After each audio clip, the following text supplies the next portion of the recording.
तो भारतीय विद्या मंदिर स्कूल के बहुत ही आदरणीय चेयरमैन मैम, प्रेसिडेंट जो है स्कूल के Shrimati Neelam Sharma ji, principal sir Pradeep sir, vice principal Madan sir, and all inspector teachers and my dear brother and sister, आप सभी को रॉकी मेहरा सोशल वर्कर और विद्यार्थी AV college BA first year की तरफ से प्यार भरी good morning students. Thank you very much. जय श्री राम, सत श्री अकाल और अस्सलाम वालेकुम। मेरे प्यारे भाई और बहनों, सबसे पहले हम आपको इस बात की जानकारी देते हैं कि आज हम आपके स्कूल में किस पर्पज़ के लिए आए हैं।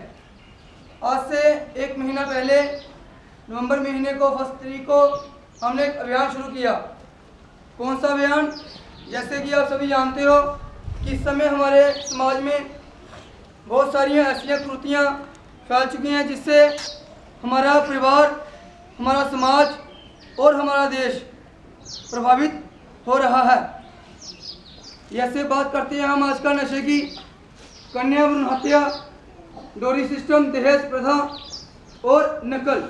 जो 4 ऐसी बीमारियाँ कह लो आप, जागृतियाँ कह लो, हमारे समाज में हैं जो हमारे देश को, हमारे समाज को दिन प्रतिदिन नुकसान पहुंचाती जा रही हैं।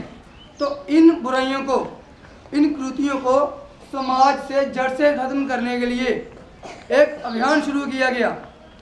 अब तक ये अभियान, ये सेमिनार्स लगभग 35 स्कूलों में सक्सेस हो चुके हैं। आज आपका इस अभियान का 36वां स्कूल है। इससे पहले कल government senior secondary school Dinanagar, government senior secondary school चश्मा और फरीदानगर, 3 स्कूलों में कल सेमिनार हुआ था। आज हम आपसे 2 टॉपिक्स पे बात करेंगे। एक ड्रग एडिक्शन, नशा, और दूसरा डोरी सिस्टम, दहेज प्रथा। कौन से टॉपिक्स पे बात करेंगे? ऐसे नहीं बनेगी, जोर से बोलना है। नशा और दहेज प्रथा। तो सबसे पहले हम बात करेंगे नशे की। किसकी बात करेंगे? नशे की बात करेंगे। नशा क्या चीज होती है, नशे की डेफिनेशन क्या है और नशा होता क्या है, इसके बारे में बात करते हैं। सबसे पहले देखिए प्यारे भाई और बहनों, नशा क्या है? नशा एक ऐसी अवस्था होती है, ऐसी कंडीशन होती है अकॉर्डिंग टू साइंस। नशा किसी भी चीज़ का हो, जैसे हम जब कोई इंसान, कोई नौजवान, कोई बूढ़ा ड्रग्स लेता है, नशा लेता है, चाहे वो सिगरेट का हो सकता है, बीड़ी का हो सकता है, तम्बाकू का हो सकता है और शराब का हो सकता है। कोई भी पदार्थ ले लो आप नशे का।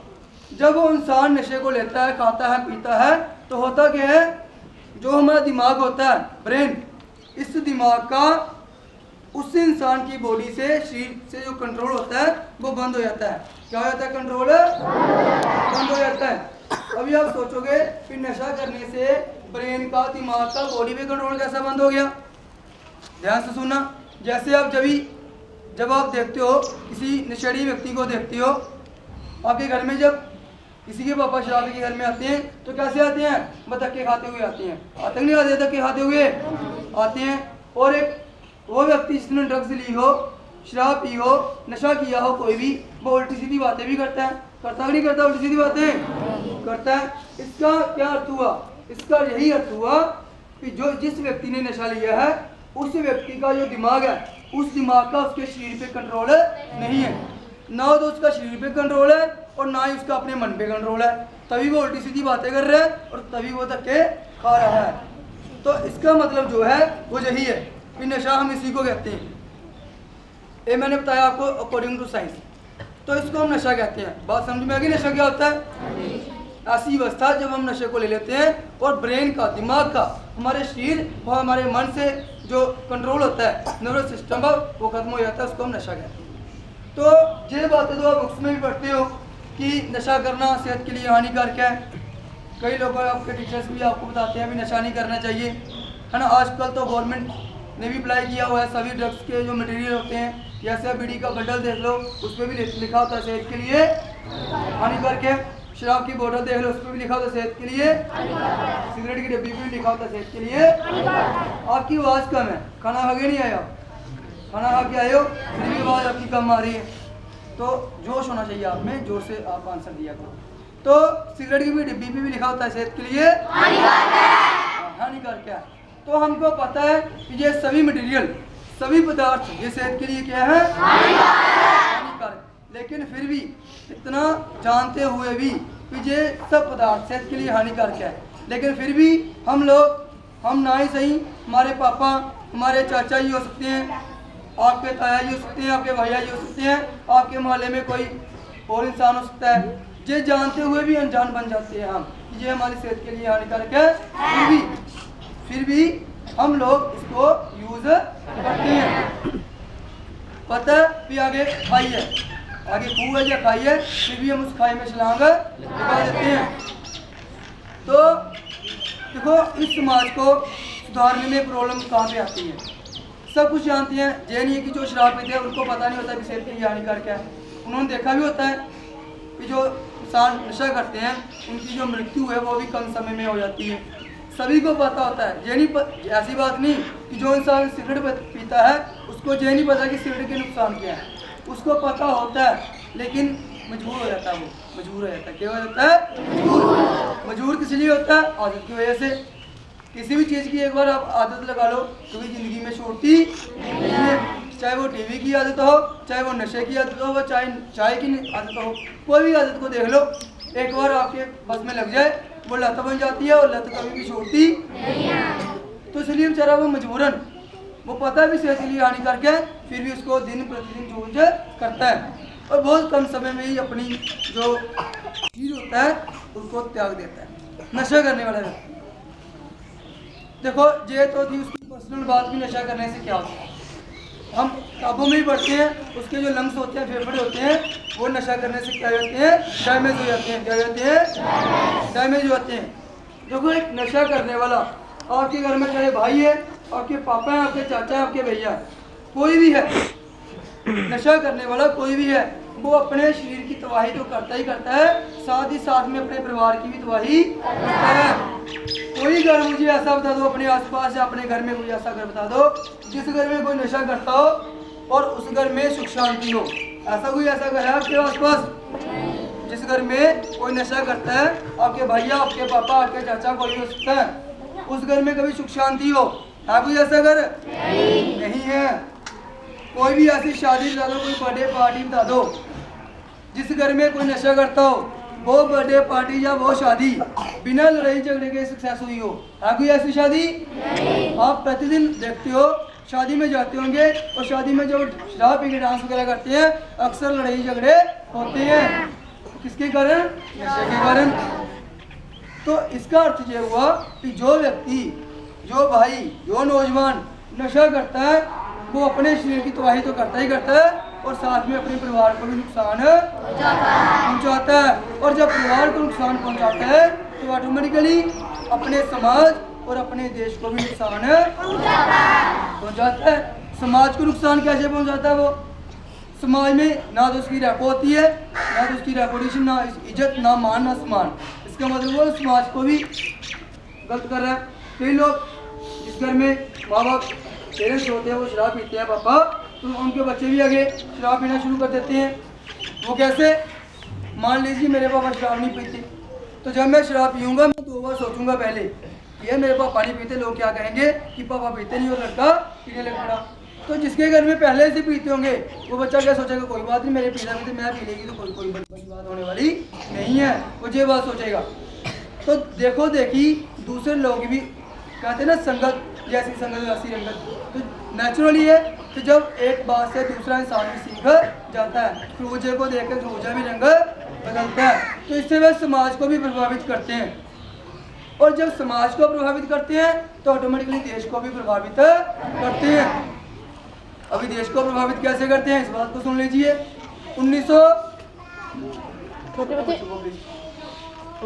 1990 में एक सर्वे किया गया, जिस सर्वे में क्या सामने आया, हमारी सुरक्षा करने वाली कितनी सेनाएं होती हैं?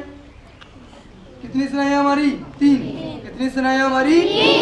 कौन कौन सी? जल सेना, थल सेना और हवाई सेना। और कौन सी तीसरी कौन सी है? हवाई सेना। कौन सी है?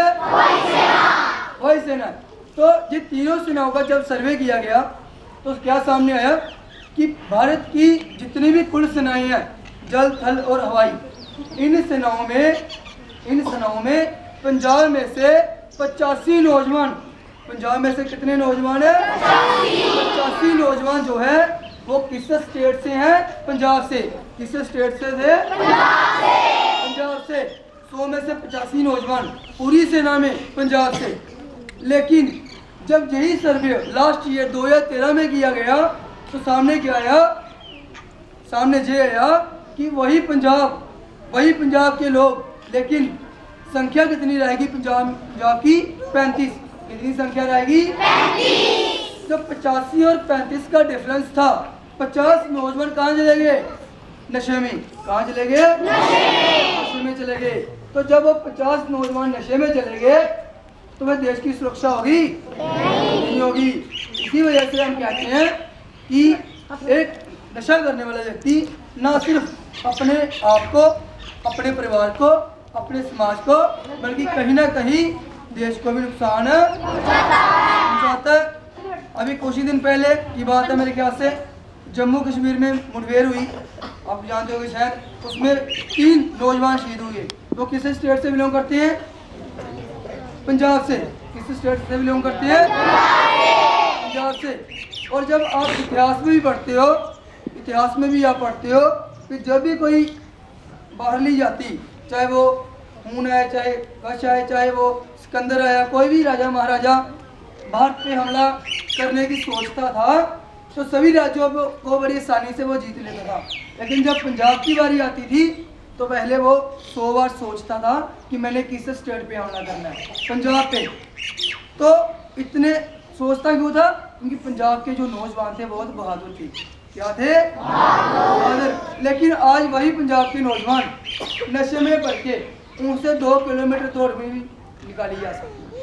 अभी सेना में भर्ती होने जाते हैं ना नौजवान, तो 1600 किलोमीटर की दौड़ होती है, वो 500 मीटर की दौड़ पाते हो, गिर पड़ते हैं। कारण नशे का। जब हम नशा करते हो आपके लंग्स होंगे नहीं तो सांस कैसे आएगा और भागोगे कैसे? अभी तो आपकी जानकारी के लिए बता दूं, जिन बच्चों ने सोचा है कि मैंने आर्मी में भर्ती होना है या फोर्सेस में भर्ती होना है, उनके लिए एक जानकारी ये है कि अभी सरकार ने किया गया है, अभी कुछ ही दिन पहले ये एक नया कानून बना है हमारे पंजाब में कि जब भी कोई नौजवान, जब भी कोई भाई मेरा भर्ती होना चाहता है, पहले क्या था कि सीधे ही फिजिकल होता था, लेकिन अभी ऐसा नहीं होगा। अभी एक टेस्ट रखा, उन्होंने नया टेस्ट रखा हुआ है, ब्लड टेस्ट। कौन सा टेस्ट? Blood test. पहले दौड़ लगाने से पहले आपका एक टेस्ट होगा जिसमें आपका ब्लड सैंपल लेंगे और उस ब्लड सैंपल में अगर आपके ब्लड में नशा पाया जाता है, अगर वो दौड़ने वाला व्यक्ति, सेना में भर्ती होने वाला नौजवान वो नशा करता है, चाहे नशा बीड़ी का करता है, चाहे वो सिगरेट का करता है, चाहे वो शराब का करता है, किसी का भी नशा करता हो, अगर उसके ब्लड में नशा पॉजिटिव पाया जाता है तो वो उसी वक्त दौड़ लगाने से पहले उसको बाहर निकाल देंगे। तो एक बात पक्की कर लो कि जिसके भाई बहन नशा करते हैं, और अगर आप भी यहाँ पे 10th के स्टूडेंट हो, अगर आप चाहते हो कि हम भर्ती होना है कल को, तो वो नशा की आदत में कभी मत पड़ना, नहीं तो वो भर्ती नहीं होंगी। वो नेचुरली है, हम घर से चोरी सिगरेट पी सकते हैं, घर से चोरी तम्बाकू खा सकते हैं और शराब पी सकते हैं, लेकिन जो हम पिएंगे खाएंगे वो खून में तो जाएगा कि नहीं जाएगा? वहाँ से चोरी कैसे करेंगे? वहाँ से चोरी नहीं होगी। तो इसलिए एक नई जानकारी और नई नॉलेज थी आपके लिए, फिर अपने भैया और भाइयों को बता देना अपने घर जाके कि एक नया टेस्ट रख दिया सरकार ने, इसलिए क्योंकि पंजाब को, जहाँ हमारी सेनाओं को एक नशेड़ी नौजवान नहीं चाहिए, वो कैसे देश की सुरक्षा करेंगे? तो इसलिए ये नया कानून बना दिया भी। तो ये बातें थी नशे की। तो इसी के साथ एक शायर ने क्या कहा, ध्यान से सुनना। उसने कहा है कि हे नशे में डूबे हुए लोगों, हे नशे में डूबे हुए लोगों, तुम्हारा क्या हाल होगा, तुम्हारा क्या हाल होगा, वतन जब खून मांगेगा तो तुम्हारे पास खोखला शरीर होगा। क्या होगा भाइयों? खोखला शरीर होगा। जब हमारा देश हमसे वतन के लिए, देश के लिए जान मांगेगा, खून मांगेगा, तो एक नशेड़ी व्यक्ति देश की सुरक्षा कभी भी नहीं कर सकता। तो सबसे पहले आपसे यही अनुरोध है, यही प्रार्थना है कि आपने कभी भी, अक्सर बच्चे देखा देखी शुरू कर देते हैं, बड़ा भाई कर रहा कोई बात नहीं, हम ही कर लेते हैं। और ये बात पक्की है कि जिस घर में नशा है उस घर में कभी भी सुख शांति नहीं हो सकती। कहते विलेज में आपके घरों में सियाने बुजुर्ग होते हैं, दादा दादी होते हैं, उनका क्या व्यूज होते हैं, क्या आइडियाज होते हैं उनके व्यूज होते हैं। कहते हैं कि 3 वक्त का खाना, कितने वक्त का खाना? 3 वक्त का खाना, सुबह दोपहर और रात का खाना नमक के साथ खाया जा सकता है। किसके साथ? नमक के साथ खाया जा सकता है। लेकिन घर में क्या होना जरूरी है?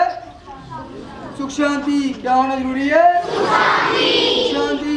अगर आपके घर में चाहे एक बहुत अच्छी बिल्डिंग है, बहुत बड़ा सा घर है, और इनकम भी आपकी 50-60 हज़ार मंथली है, अगर आपके घर में कोई नशा करता है, उस बड़ी बिल्डिंग का, उस 50,000 60-70 हज़ार की आमदन का कोई फायदा नहीं है।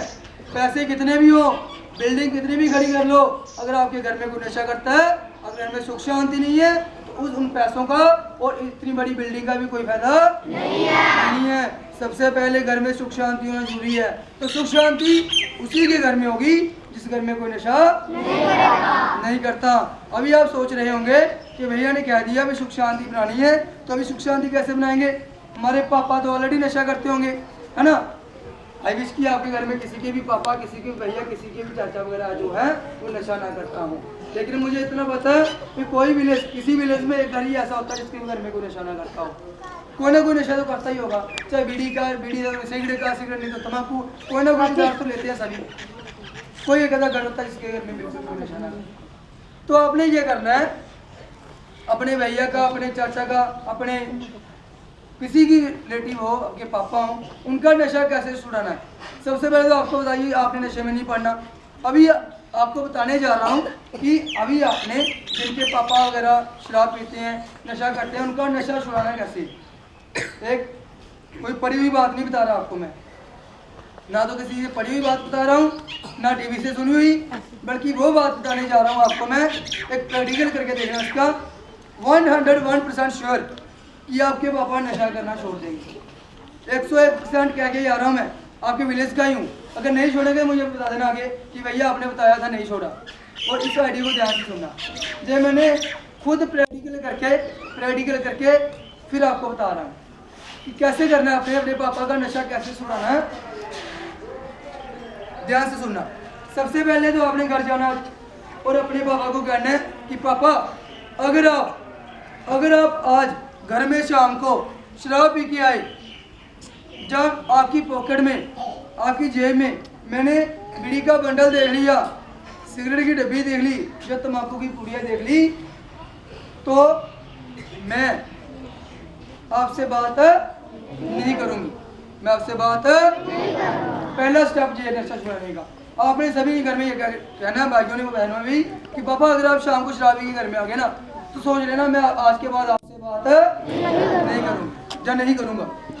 तो क्या होगा, अगर आप उस दिन अपने पापा से बात नहीं करोगे तो कोई फर्क नहीं पड़ने वाला, क्योंकि मैंने पहले बताया आपको कि आदत को छोड़ना मुश्किल होता है। कई लोगों को सुना होगा आपने कि लोग कहते हैं छोड़ने की कोशिश करता हूँ लेकिन छोड़ती ही नहीं है।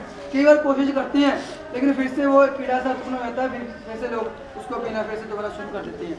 लेकिन आपने ये करना है, पहली बार पापा को कहा प्यार से कि पापा अगर आप शराब पी के आए, जब मैंने आपकी पॉकेट में बीड़ी का बंडल देख लिया, तो मैं आपसे बात नहीं करूँगा या नहीं करूँगी। तो क्या होगा, जब आप 2-3 दिन तक अपने पापा से बात नहीं करोगे, मैं नहीं कहता कि वो नशा करना छोड़ देंगे, जब वो उस दिन घर में शराब पी के नहीं आएंगे, वो आएंगे 2-3 दिन तक वो नशा नहीं छोड़ने वाले। इतनी टाइम से लगा वो नशा की आसानी से नहीं छोड़ता।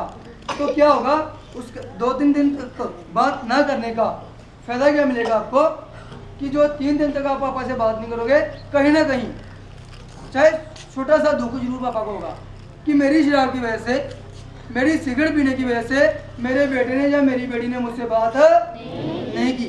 दुख होगा थोड़ा सा, छोड़ेंगे नहीं, वो दुख होगा बस। तो जब आप वो बात ना करने से भी ना माने, तो उसके बाद आपने क्या करना है, पहले प्यार से समझाया, दूसरी बात आपने कहा कि बात नहीं करनी, और तीसरा स्टेप कौन सा है, लास्ट स्टेप, कल मैंने गवर्नमेंट सीनियर सेकेंडरी स्कूल चश्मा में बच्चों से पूछा कि बच्चों तीसरे स्टेप में क्या करना है। एक बच्चा खड़ा होकर बोला, कहता अगर दूसरे में नहीं माना, तीसरे में नहीं माना, तो तीसरे में फैंटी फेरनी है। तो आपने फैंटी नहीं फेरनी, ठीक है, ऐसा नहीं करना।